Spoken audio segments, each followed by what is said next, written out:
उन 100 कुओं में से पहला कुआं है जिन्हें हम इस वीडियो में बनाने वाले हैं। पानी पानी पानी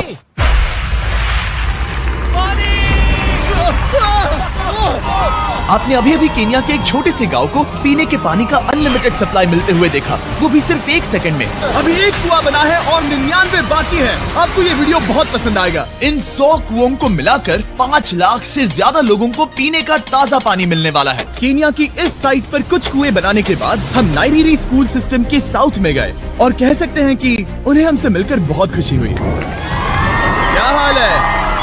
मैंने ऐसा नहीं सोचा था। स्वागत के लिए शुक्रिया। समझ नहीं आता कैसे रिएक्ट करूं। बहुत बहुत शुक्रिया दोस्तों। हमारे आने पर इस गांव ने हमारा जोरों से स्वागत किया और नोलन इसमें थोड़ा खो गया। नोलन जैसा अजीब इंसान मैंने कभी नहीं देखा और ये मेरी गलती नहीं है। और फिर वहाँ का स्कूल देखने के बाद ये रहे हमारे मेहमान। क्या हाल है? दिन अच्छा बीत रहा है ना? सबसे मिलकर अच्छा लगा। सबको गुड डे। एक टीचर ने मुझे दिखाया कि स्टूडेंट्स कहाँ से पानी पीते हैं, जो कि एक बहुत ही अनसेफ नदी से आ रहा था। तो आपके स्टूडेंट्स यहीं से पानी पीते हैं? हाँ ये बुरी बात है। हाँ, स्टूडेंट्स हमेशा डायरिया जैसी बीमारी, टाइफाइड जैसी बीमारी की कंप्लेंट्स करते हैं क्योंकि वो ऐसा पानी पीते हैं। तो हाँ। हम कोशिश करते हैं, पर देख रहे हो ना, अब क्या कहा जाए। पर क्या करे, जिंदगी तो जीनी ही है और पानी तो सबको चाहिए होता है। जाहिर है कि इनकी हालत सच में बहुत खराब है। असुरक्षित पानी पीने से इन बच्चों की जिंदगी बहुत कम होती जा रही है, पर कम से कम इस गांव की मदद करने की हम पूरी कोशिश करने वाले हैं। क्या पता ये मुझे फिट आएगा या नहीं। मेरा सिर बड़ा है। देखते हैं पानी मिलता है या नहीं। ओह,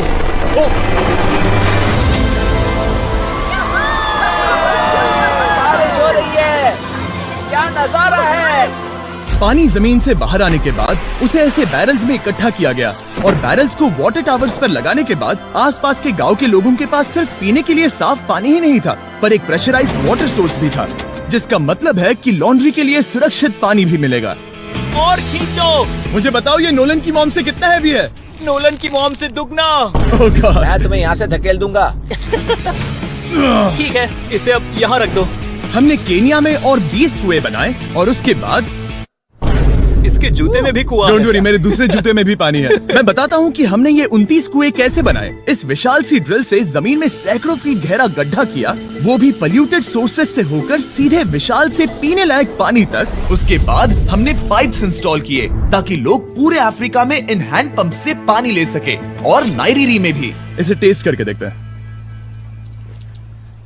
पानी जैसा है। मुझे इस 5 गैलन ड्रम को भरने के लिए 5 मिनट लगे। इससे एक दिन में कितना पानी मिल सकता है? 3600 गैलन एक दिन में। ये न केवल स्कूल के 400 बच्चों को कवर करेगा, बल्कि स्कूल के आसपास के गांव वाले भी इसका अच्छे से इस्तेमाल कर सकते हैं।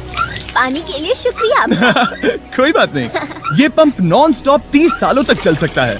आपको लग रहा होगा कि इस तरह का बड़ा काम करने के लिए एक बड़े गवर्नमेंट की जरूरत पड़ेगी, पर ये सच नहीं है।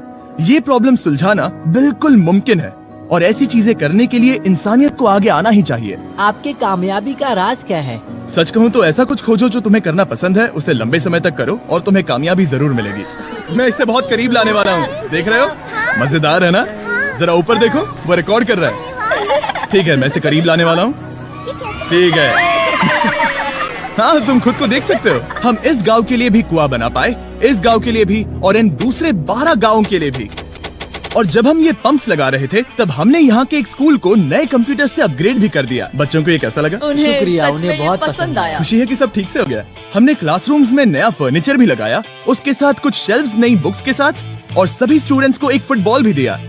Thank you mister beast, thank you. यहाँ तक कि सभी क्लासरूम्स में नए व्हाइट बोर्ड्स और प्रोजेक्टर्स भी लगाए। आप सबको ये प्रोजेक्टर पसंद आया? हम चौक का इस्तेमाल कर रहे थे जिससे बहुत डस्ट होता था, लेकिन आज सब कुछ साफ है। हमें इस बात की खुशी है। कोई बात नहीं, इतना तो कर ही सकते हैं। पर जब हम 45वें कुएं की साइट पर गए, तब एहसास हुआ कि वहाँ का हाल और भी बुरा है। जब भी उन्हें पानी की जरूरत पड़ती थी, तब उन्हें जंगल से 1 मील खतरनाक रास्ता तय करके जाना पड़ता था, जो एक विशाल सी पहाड़ी से जाता है। मैं जल्दी उठता हूँ, लगभग सुबह 4 बजे, ताकि मैं स्कूल के लिए पानी ला सकूँ। यहाँ से पानी निकालना सेफ नहीं है। ये जगह बहुत स्लिपरी है, जिससे किसी को चोट लग सकती है। हमने उनके कुएं पर काम करना शुरू किया, तब उन्होंने मुझे दिखाया कि वो पानी कहाँ से निकालते थे। आपको दिन में ऐसे कितने चक्कर लगाने पड़ते हैं? 2 बार। दिन में 2 बार? ओह वाह, तो एक आम स्टूडेंट ऐसा ही कुछ ले जाता है? ओह गॉड, अगर 200 स्टूडेंट्स ऐसा रोज करते हैं तो ये कितना मुश्किल होगा? बहुत मुश्किल हो सकता ओह गॉड, ये ढलान तो बहुत बड़ी है। अरे यार, ये ढलान तो रुकने का नाम ही नहीं ले रही। हर रोज। मैं सच में दंग रह गया कि ये चढ़ाई कितनी मुश्किल थी। ये सब इतना कुछ करते हैं ताकि वो यहाँ तक पहुँच सके, जहाँ इन्हें साफ पीने का पानी मिल सके। आमतौर पर आप पानी यहीं से लेते हो? हाँ। और पानी भरने के बाद ये जग्स लगभग 18 किलो तक हो जाते हैं, जो इन बच्चों के लिए पहाड़ियों से ले जाने के लिए बहुत मुश्किल है। लेडीज आराम से ये 2 उठा सकती ओह, हैं। तो मैं अभी जरूर ले जा पाऊंगा। और एक बार हमने जग्स भर लिए, उसके बाद वक्त था वापस ऊपर जाने का। जल्दी करो, चलते हैं। इससे तो पसीना भी नहीं आ रहा है। मैं ले लूंगा। और अब घंटों तक असुरक्षित पानी को इकट्ठा करने के बजाय उनका नया पंप स्कूल के बस 10 फीट दूर था, तो अब ये यहाँ से पानी ले सकते हैं। बहुत थक गया हूँ। और फिर हम गए हमारे अगले गांव में, जहां हमने बनाया हमारा 46वां कुआं। पर हमें एक प्रॉब्लम से गुजरना पड़ा। हमने देखा कि ये गांव आधे से बटा हुआ है, वो भी इस खतरनाक सी नदी से। ये अभी इतनी खतरनाक नहीं लगेगी, पर जब बारिश का मौसम आता है, पानी ऊपर तक आकर इस पुल को पूरी तरह से निगल लेता है। और ये पुल इसलिए इतना जरूरी है क्योंकि वहाँ जो गांव है, वहीं पर सभी हॉस्पिटल्स और स्कूल्स हैं, इसलिए यहाँ से रोज गुजरना पड़ता है। ये खतरनाक है, लेकिन इस पुल के अलावा इनके पास और कोई ऑप्शन नहीं है। जब ये नदी उफान पर होती है तो ये किसी को भी बहा ले जाती है, लोग, स्टूडेंट्स, यहाँ तक कि जानवर भी। हाल ही में इस नदी को क्रॉस करने की कोशिश में हमने 3 लोगों को खो दिया। इस तरह किसी की जान जाना पागलपन है और हम इसे स्वीकार नहीं कर सकते। और जिस पल हमने इस बारे में सुना, तब हमें मदद करनी ही पड़ी। तो पंप तक जाने वाले पुल को जब हमने ठीक करना शुरू किया, तब हमने केनिया से 2000 मील दूर जिम्बाब्वे देश का भी सफर तय किया। अफ्रीका में आए 1 हफ्ते से ज्यादा हो गया है और अब भी कई पंप्स लगाने बाकी हैं। तुम में से बदबू आ रही पर है। मैंने सुबह ही शावर लिया था। बात होते ही मैं हाथ नीचे ले लूंगा। इस काम के लिए मैं तुम दोनों पर भरोसा कर सकता हूँ? हाँ। हमें सबसे पहले एक लोकल हॉस्पिटल की जांच करनी थी, जहाँ साफ पानी की सख्त जरूरत थी। अंदर जाने पर हमें पता चला कि इस क्लिनिक की इस गांव को कितनी जरूरत थी। 1 साल में यहाँ पर कितने बच्चे जन्म लेते हैं? 1 महीने में करीब 50। इसका मतलब 1 साल में पूरे 600। वाह!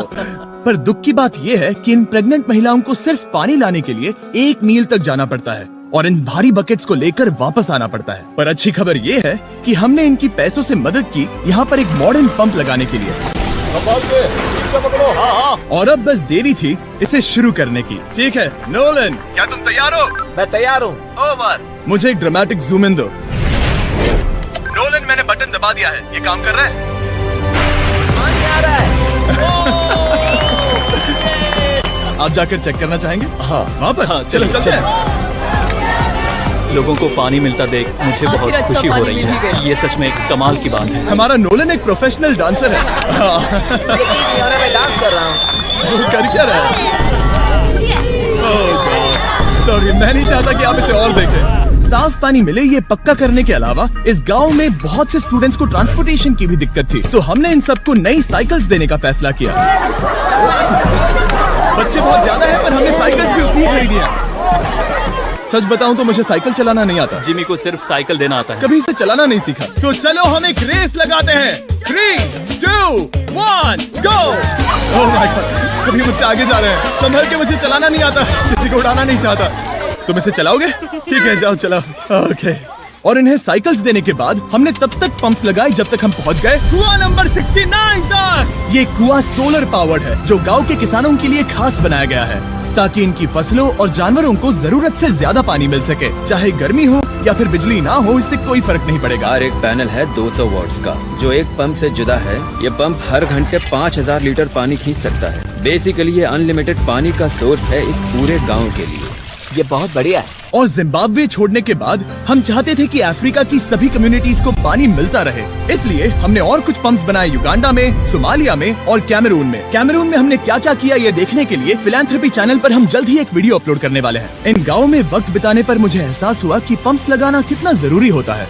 कैसे ये खेती को पानी देते हैं, भूखे का पेट भरते हैं, कैसे ये हॉस्पिटल्स को साफ सुथरा रखते हैं और सबसे जरूरी कैसे ये आने वाले पीढ़ी के बच्चों के लिए लंबी और हेल्दी जिंदगी जीने में मदद करते हैं और इससे कम्युनिटीज का भविष्य भी सेफ हम होता है। बहुत समय से इंतजार कर रहे हैं साफ पानी के लिए। Water is life. और कुछ लोकल लोगों की मदद से हमने आखिरकार ये पुल पूरा कर ही लिया, जिसे ये कम्युनिटी अगले 100 सालों तक इस्तेमाल कर सकती है। कई जिंदगियां बचेगी, परिवार एक साथ आएंगे, परेशानियां चली जाएंगी। इस वीडियो में हमने जो 100 पंप्स लगाए हैं वो कई जिंदगियां बदल देंगी, पर ये काफी नहीं है। इसीलिए मैं चाहता हूं कि आप जाने से पहले beachphilanthropy.org/wells पर जाएं और मुमकिन हो तो पैसे डोनेट करें। मैं सच कह रहा हूं, हमें इस वीडियो से एक पैसे का भी फायदा नहीं हो रहा है। इस वीडियो से जितने भी पैसे आएंगे वो 100% इन पंप्स को बनाने में खर्च होंगे, वो भी पूरी दुनिया में। पता है ये अजीब है कि एक यूट्यूबर को ये सब करना पड़ रहा है, पर किसी को तो करना ही होगा। अगर कोई नहीं करेगा तो हम ये करेंगे ही। आप देख सकते हैं इस काम से कई कम्युनिटीज की जिंदगियां बदल रही हैं। और फाइनली 100वां पंप। ओह माय गॉड, मुझे माफ करना।